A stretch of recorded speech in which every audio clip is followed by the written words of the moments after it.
Hello, students. Welcome to today's virtual lecture. We are getting ready to start a new unit of study in literature, and with that comes a brand new short story that we are going to look at today. So, we are going to look at The Fall of the House of Usher. But before we get too in depth with it, I would like to introduce you first to the author.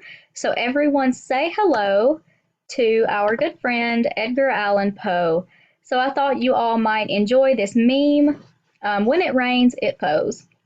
So to introduce you to Edgar Allan Poe, we are going to do a worksheet called Getting to Know Poe. So if you will go into our class page, you will see a folder titled The Fall of the House of Usher. In that folder, you will see several files, but what I need you guys to do is download the one called Getting to Know Poe.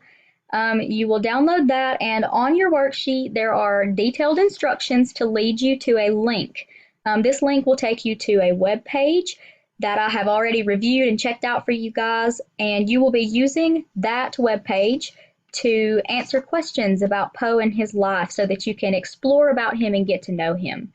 So everyone go ahead and pause this video, go and do that, but do not submit your worksheet upon completion because we are going to talk about it when you come back. Okay, everyone, so if you are just now unpausing and rejoining the lecture, we are going to go over your Poe worksheet, so you may want to have that open in another tab while we talk about it. So make sure you are correcting your answers as we go, double checking everything as I read through the questions and make sure we all have the same answers. So number one asked, when was Poe born? So Edgar Allan Poe was born January 19th of 1809. Number two asks, what university did he attend for a short time? He attended the University of Virginia for about 10 or 11 months. Number three asks you, true or false? Edgar Allan Poe joined the Army under the name Edgar A. Perry. This is true. He didn't always go by Edgar Allan Poe. Number four asks you, who was Edgar Allan Poe's wife and how old was she?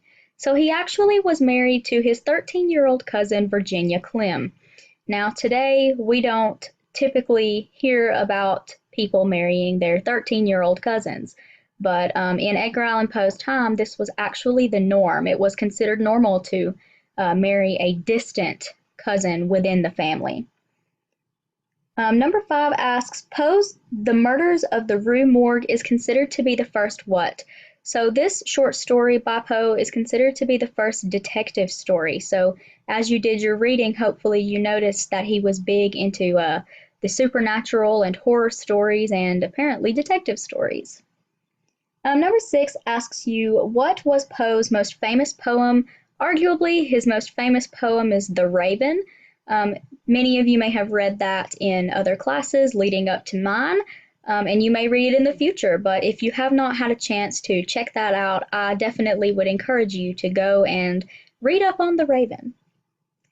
Number seven asks you, where did Edgar Allan Poe die? So Edgar Allan Poe passed away in Baltimore, Maryland, and leading into number eight, which asks you, where is he buried? He was buried in the Westminster Presbyterian Churchyard in Baltimore. So that completes your initial worksheet here. If you would like to pause this video and correct your answers, and then once you have it submitted to the Dropbox, come back to our video lecture and we will continue. Okay, everyone, so we are getting ready to actually dig into the story. So if you've just unpaused and you are rejoining us, be prepared to jump to a new tab. What I'm going to have you do, if you'll notice in our class page under that Fall of the House of Usher folder, there is an additional link to a website called postories.com. I have linked the actual story, The Fall of the House of Usher, for you. So what I will need you guys to do is pause this video, go to that, and read The Fall of the House of Usher, dig into it, and then come back when you are ready and we'll talk about it. Okay, so if you've just unpaused again and you are back, then it means that you have finished reading The Fall of the House of Usher. by Edgar Allan Poe. So now we're going to dig in and sort of talk about it a little bit. So this story was actually published in 1839. It was considered to be a supernatural horror story.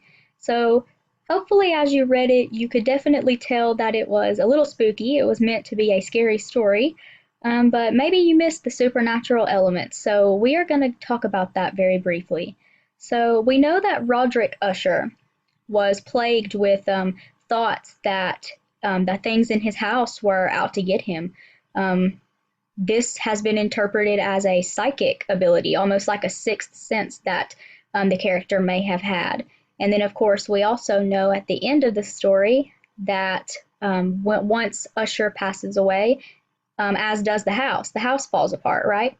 So it can be argued that there is a supernatural connection that the Ushers have to their home. So that's where we get this term supernatural horror story. We know it's not the typical story of the time. Romanticism was a big movement that we're dealing with here in terms of art and literature. So in 1839, you have this story, The Fall of the House of Usher, that talks very heavily about all these spooky things and supernatural connections. And the story really doesn't deal with the morals of a person. It's just a spooky story. And I'm sure you noticed a lot of the gothic elements that it had. I mean, come on. Spooky story, a big scary mansion, supernatural connections. So this was definitely not typical. So just kind of a brief overview. If you'll remember, as you read, Roderick Usher and the narrator were good childhood friends, and they reconnect, and then the narrator comes to visit. He meets Lady Madeline Usher, who he did not know was Roderick's twin, and while he is there, he notices that both Roderick and Madeline are ill. They are sick. Madeline passes away, and they bury her, and the narrator's sense, his arguable sixth sense, tells him that something is wrong, and she escapes her tomb and comes to find Roderick, and the shock of it kills them both. And then the narrator flees as the house literally falls apart. So we're looking at some pretty big themes here. Definitely the theme of suspense. So you're sitting on the edge of your seat reading this story, right? There's madness involved. So we know that Roderick, he has these feelings of mania. He's nearly insane, right? There's fear involved. If you weren't a little bit afraid reading this story, I would be worried. And of course, we have touched a little bit on the supernatural element that this story has. As far as the ending goes, we know that the house collapses at the end of the story as the narrator flees. So just what are these connections between the characters? So we know that Roderick and the narrator were good boyhood friends. We know that Roderick and his sister, of course, they were twins. It can also be argued that Roderick Usher was the mind and Madeline Usher was the body.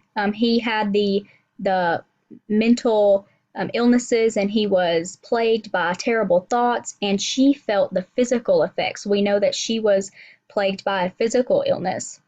And then, of course, after they pass away, the house collapses. So we're definitely seeing connections between these characters and connections to their house. As far as the characters go, the narrator, we know that he is a male, but he really isn't named or otherwise described throughout the story. We know again that he's an old friend to Roderick Usher, and we know that he is an outsider, so he has never really been to their home. He's never really been very involved with their family. He was only an acquaintance of Roderick. As far as Roderick goes, we know that he is the twin brother to Madeline and arguably could be the mind of her. We also know that he's the last male of the Usher line. As far as Madeline Usher goes, we know that she is the twin sister to Roderick, and we know that she suffers from catalepsy. So this renders her immobile. This is the illness that plagues her. So what I would like for you guys to do, now that we have sort of briefly touched on the fall of the House of Usher, there is a character analysis chart worksheet in our class page under the Fall of the House of Usher folder. So what you will do is follow the instructions listed on page 1 to fill out these charts. The first chart that you will fill out is a super brief flow chart that sort of shows the relationships between the characters. So it's going to ask you how the narrator knew Roderick and how Roderick knew Madeline. And then the next chart on page 3 will ask you to list 2 characteristics of each character that we noticed or discussed. And then the third chart will ask you to list in order 5 events that happen in the story in chronological order. After you complete these 3 charts, there are a few questions at the bottom of the worksheet that will deal with the emotions that you felt while reading. What did the characters make you feel?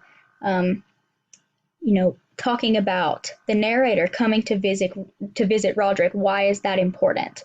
We're looking at how the Ushers meet their demise at the end of the story and what happens to the narrator. And of course, we're going to answer a question about the house falling apart. So it's just a simple worksheet. You will download it, type in your answers, and then once you are finished, submit that to our Dropbox on the class page there. I would encourage you to utilize this video lecture. Go back through it as you need to, pause, replay, check out some of those notes on this PowerPoint, and guide you through your worksheet. So I hope you all have a wonderful day. Thank you for joining me as we study just a little bit about Edgar Allan Poe's The Fall of the House of Usher. Y'all have a great day.